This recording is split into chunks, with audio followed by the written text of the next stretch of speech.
নমস্কাৰ, আপোনালোকৰ বাবে আৰু এটা গুৰুত্বপূৰ্ণ ভিডিঅ' আনিছোঁ।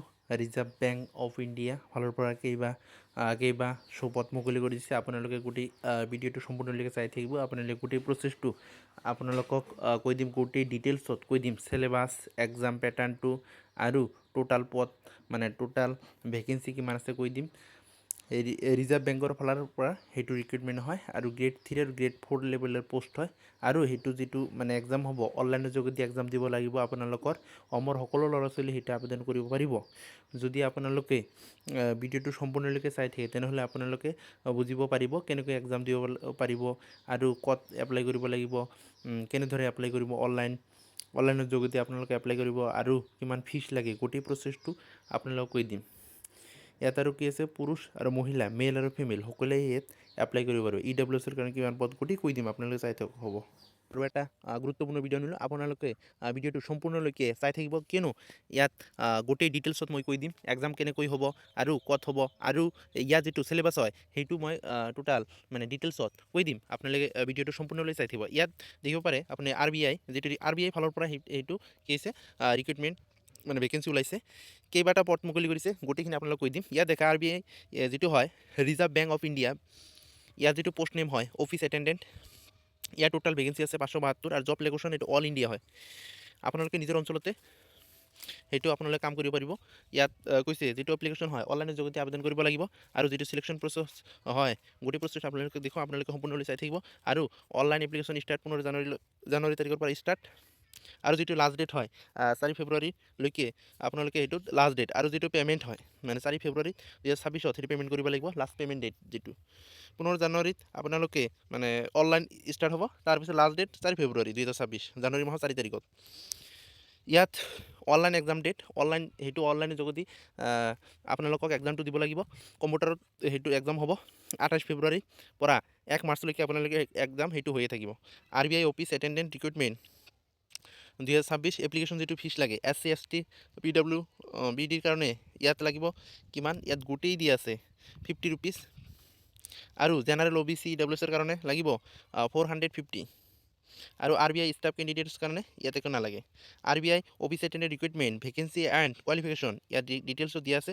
ভেকেঞ্চি যিটো প'ষ্ট যিটো নেম হয় অফিচ এটেণ্ডেণ্ট, আৰু যিটো ভেকেঞ্চি আছে 572টা আছে, জেনাৰেলৰ কাৰণে আছে 291, আৰু EWSৰ কাৰণে আছে 51 আছে, 51টা পদ আছে, আৰু OBCৰ কাৰণে আছে 83, আৰু STৰ কাৰণে আছে 58, SCৰ কাৰণে 89। কোৱালিফিকেশ্যন যদি আপোনাৰ 10 পাছ আছে অনলি, তেনেহ'লে সেই পষ্টত আপোনালোকে এপ্লাই কৰিব পাৰিব যদি অনলি 10 পাছ আছে। আৰু ইয়াত দেখিব পাৰে যিটো লিমিট হয় মিনিমাম এজ 18 ইয়াৰ্ছ আৰু মেক্সিমাম যিটো হয় 25 ইয়াৰ্ছ, 18 পৰা 25 বছৰ ভিতৰলৈকে আপোনালোকে ইয়াত এপ্লাই কৰিব পাৰিব। ইয়াৰ যদি বেছি হয় তেনেহ'লে সেই পষ্টত এপ্লাই কৰিব, সেই পষ্টকেইটাত আপোনালোকে এপ্লাই কৰিব নোৱাৰিব।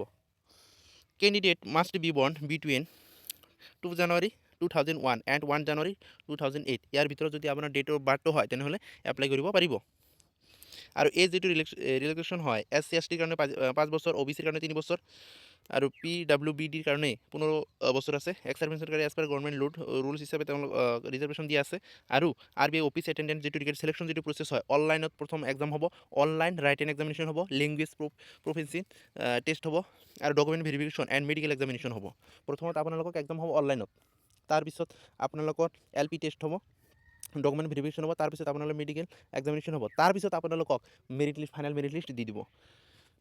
তাৰপিছত আপোনালোকে চাব পাৰে এক্সাম পেটাৰ্ণটো RBI office attendant recruitment 2026 exam যিটো পেটাৰ্ণ হয়, ইয়াত কি আছে ছাবজেক্ট কুৱেশ্যন আৰু মাৰ্কছ। ছাবজেক্ট কি আছে, ৰিজনিং আছে, জেনাৰেল ইংলিছ আছে। ৰিজনিঙত কুৱেশ্যন থাকিব 30, মাৰ্ক থাকিব 30, এটা কুৱেশ্যনত 1 মাৰ্ক কৰি থাকিব।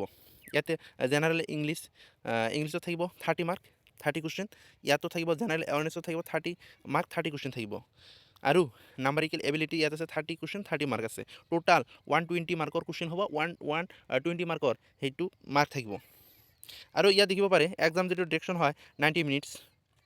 নেগেটিভ মাৰ্ক আছে ইয়াত 1, যদি আপোনালোকে চাৰিটাৰ ভিতৰত চাৰিটা আছে 1/4 মাৰ্ক ফৰ ইজ ৰং এনচাৰ। চাৰিটা যদি ভুল হয় তেনেহ'লে আপোনালোকক 1 নম্বৰ মাইনাছ হৈ যাব। আৰু ইয়াত দেখিব পাৰে আপোনালোকে how to apply for RBI office attendant recruitment 2026, কেনেকৈ এপ্লাই কৰিব সেইটো গোটেই প্ৰচেছটো আপোনালোকক দিয়া আছে, আৰু আপোনালোকৰ লিংকটো দি দিম, আপোনালোকে তাত গৈ নিজে এপ্লাই কৰিব পাৰিব। Candidate must apply online only through official RBI ৱেবছাইটত ষ্টেপ টু এপ্লাই গোটেই প্ৰচেছটো অফিচিয়েল ৱেবছাইটত গৈ আপোনালোকে দিব পাৰিব। তাত লিংকটো দিয়া আছে, ক্লিক কৰি তাৰ ফালৰ পৰাই এপ্লাই কৰিব পাৰিব। ইয়াত কি লাগিব, ইয়াত গোটেই আছে আৰু ইয়াত ফটো ছিগনেচাৰ আৰু যিটো পে' কৰিব অনলাইনৰ যোগেদি ডেবিট কাৰ্ডৰ দ্বাৰা আপোনালোকে পে' কৰিব পাৰিব। যদি আপোনালোকে মোৰ চেনেলটো এতিয়ালৈকে ছাবস্ক্ৰাইব কৰা নাই, ছাবস্ক্ৰাইব কৰি ল'ব, কিয়নো আপোনালোকৰ কাৰণে দিনত এটা দুটা ভিডিঅ' আপলোড দি থাকোঁ, ইনফৰমেশ্যন ভিডিঅ' আপোনালোকৰ সুবিধাৰ কাৰণে। যদি ভিডিঅ'টো চাই ভাল পায় তেনেহ'লে লাইক এটা কৰি দিব।